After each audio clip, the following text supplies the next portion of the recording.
Hi నాన్న అనేది కొంచెం క్లాస్ మూవీ, ఇది మాస్ కేటగిరీలోకి వస్తుంది అండ్ బాగున్నాయి, పర్ఫార్మెన్సెస్ బాగున్నాయి, స్టోరీ లైన్ బాగుంది.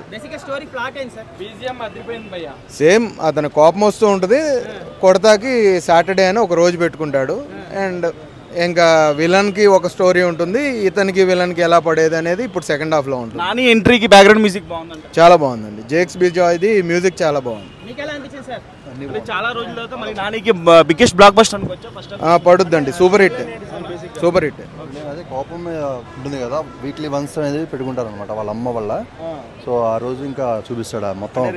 రెగ్యులర్ కమర్షియల్ మూవీలా అనిపించింది? లేదు, కాన్సెప్ట్ కూడా చాలా బాగుంది, చాలా బాగుంది. అసలు ఆయన పర్ఫార్మెన్స్ ఇంకా చెప్పాల్సిన అవసరం లేదు, మనం బాగుంది, చాలా బాగుంది, బాగా చాలా బాగుంది. అంటే ఇంకా ఆల్మోస్ట్ ఇంకా నానితో పాటు చేశాడు, బాగా చేశాడు.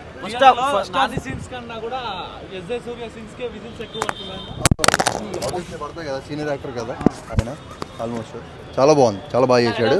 అండ్ ఆయన కోపం ఇంకా నెక్స్ట్ లెవెల్ అనమాట. ఇంకా ఆయన ఎత్తంది 1 వీక్ ఒకసారి అయితే ఆయన ప్రతిరోజు ఉంటుంది, ప్రతి నిమిషం ఉంటుంది. నాని యాక్షన్ ఎలా ఉంది? అది మామూలు సార్, బ్లాక్ బస్టర్ ఎగరదీస్తాడు సార్. ఒక మాస్ క్లాస్ ఆడియన్స్ కూడా చాలా బాగా యాక్ట్ చేశాడు. Cinema performance ultimate sir, ultimate. అతను ఎస్ సూర్య అంటే అది విలన్ యాక్టింగ్ ఒక రేంజ్లో తీశాడు. ఒక పోలీస్ క్యారెక్టర్ కానీ, విలన్ యాక్టింగ్ కానీ, ఒక బీజిఎం, దాంతోపాటు మురళీ శర్మ యాక్టింగ్ కూడా చాలా బాగుంది. మూవీలో హైలైట్స్ అంటే ఏం చెప్తారు?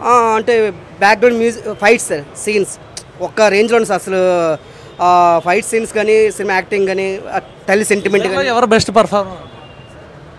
ఇద్దరు అల్టిమేట్ సార్, ఒక్కలని చెప్పలేం. ఎందుకంటే హీరోగా అతనే హైలైట్, విలన్గా అతనే హైలైట్. ఓవరాల్గా సినిమాకి ఏం 100కి 10/10 సార్, 10/10 ఇస్తున్నాను, 10/10 సార్.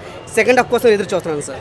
కమర్షియల్ మూవీ అనిపించింది, బోర్ కొట్టలేదు. అంటే కమర్షియల్ మూవీ అంటే మనకి నార్మల్గా తీసుకెళ్ళిపోతారు కదా చాలా డేస్కి. అంటే మన స్టార్ హీరోల సినిమా చూస్తాం కదా, కంబ్యాక్ లాగా, కమర్షియల్ హిట్ లాగా చేసి అలా ఏం లేదు, సూపర్ ఉంది. అండ్ విలన్ క్యారెక్టర్ ఎస్ సూర్య, ఆయన హీరోనా నాని హీరోనా అర్థం కావట్లేదు, అట్లుంది. ఓకే, ఈయన హీరోలా ఉన్నారు, విలన్ ఎవరు తక్కువ చేయలేదు. బీజిఎంస్ హైలైట్, కొత్త డిఫరెంట్ కాన్సెప్ట్. దసరాకి మించి ఉందన్న, దసరాకి మించి అంటే సెకండ్ హాఫ్ చూసేప్పుడు ఫస్ట్ హాఫ్ అయితే అదిరిపోయింది. నాని కంటే కూడా ఎస్ సూర్య క్యారెక్టరైజేషన్ అదే నేను అంటున్నా, ఆయన క్యారెక్టరే హైలైట్ ఉంది. ఆయనే హీరోలా ఉన్నాడు, ఆయన అంటే డామినేట్ చేస్తున్నట్టుంది ఆయన క్యారెక్టర్. ఇంకోటి ఏంటంటే స్టోరీ అది ఉంటుంది కదా, డిఫరెంట్ జానర్ తీసుకెళ్ళారు. అండ్ ఎలివేషన్స్ హైలైట్ అసలు సినిమాకి. ఆల్ టుగెదర్ అంతా ఆడియన్స్ అంతా బాగా ఎంజాయ్ చేస్తున్నారండి. సో నాని కెరీర్లో 1 మోర్ బ్రేక్ అని చెప్పి హైలైట్ అండి. ఎలివేషన్స్ కానీ, బ్యాక్గ్రౌండ్ మ్యూజిక్ కానీ, స్టోరీ లైన్ బాగుంది. అండ్ అంటే సూర్య నాని ఇద్దరు న్యాచురల్ స్టార్స్ ఒకే స్క్రీన్ మీద చూసేసరికి ఒక అసలు ప్రేక్షకులంతా బాగా ఎంజాయ్ చేస్తున్నారు. ఫైట్ సీన్స్ మంచిగా అనిపించాయండి, టేకింగ్ మాత్రం బాగా అనిపించింది.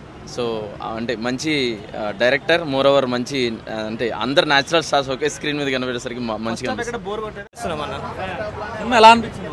ఫస్ట్ హాఫ్ అయితే ర్యాంప్ అన్న, అసలు నాని అన్న టైర్ 2 హీరో కాదు, ఇప్పుడు ఈ సినిమాతో టైర్ 1లోకి వస్తారు నాకు తెలిసి. One of the best movie అవుతుంది. ఇంకా సెకండ్ హాఫ్ కూడా ఇంకా బాగానే తీసుంటే వేరే లెవెల్ టైర్ 1 హీరో అయిపోయినట్టే. సెకండ్ హాఫ్ కూడా మంచిగా తీసిండు అనుకో, సినిమా బ్లాక్ బస్టర్ అవుతుంది. ఇప్పటికైతే బ్లాక్ బస్టర్, సెకండ్ హాఫ్ రివ్యూని బట్టి.